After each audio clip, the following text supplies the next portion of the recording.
অনেক কিছু থাকে। হ্যাঁ, তোমার ফ্যামিলির দায়িত্ব থাকে।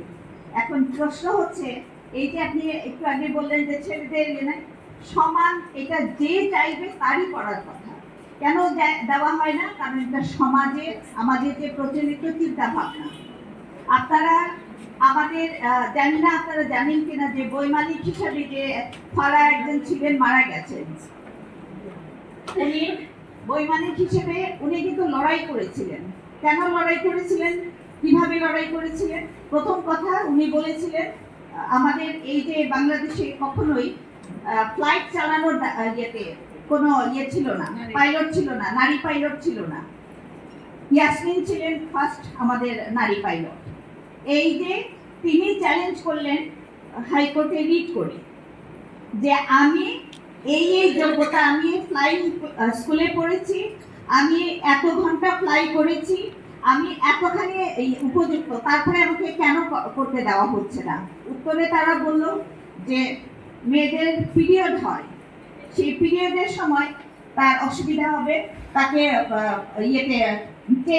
চেঞ্জ করতে হবে, তাকে বাথরুমে যেতে হবে, তখন সে হুইল ঘোরাতে পারবে না। তখন তিনি করলেন যে ফ্লাইটটা তো আমরা যে, আপনারা কি কখনো ফ্লাইট চালানোর মানে দেখেছেন কখনো ভিডিও বা কিছুতে? দেখবেন ওখানে যে একটা অটো মোড আছে, একটা সময় ফ্লাইট উড়ার পরে এটা অটো মোডে চলে যায়, তাই না?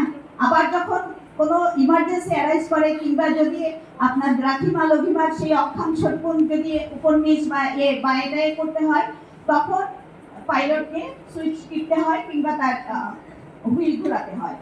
তো উনি বললেন যে আমার পিরিয়ডের সঙ্গে এটার কি সম্পর্ক?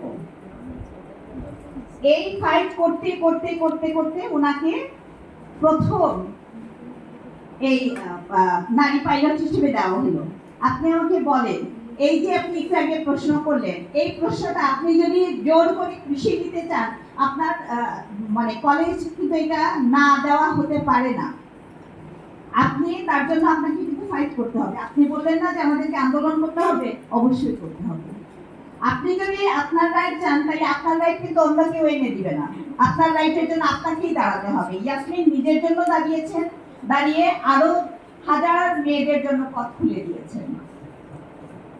আপনি যদি আজকে মানে এই কোন রিট করেন যে আমি কেন কৃষি করতে পারবো না, কেন আমাকে কৃষি করতে দেওয়া হবে না, তাহলে সেটা আমরা জানতে পারবো, তখন আমরা আন্দোলন করতে পারবো। কিন্তু আমার কথা, আমরা যদি ভেবে থাকি যে আমার যে দায়, আমার যে চাওয়া, আমার যে অধিকার, সেটা আরেকজন এনে দিবে, আমি করব, এটা তো কখনোই হবে।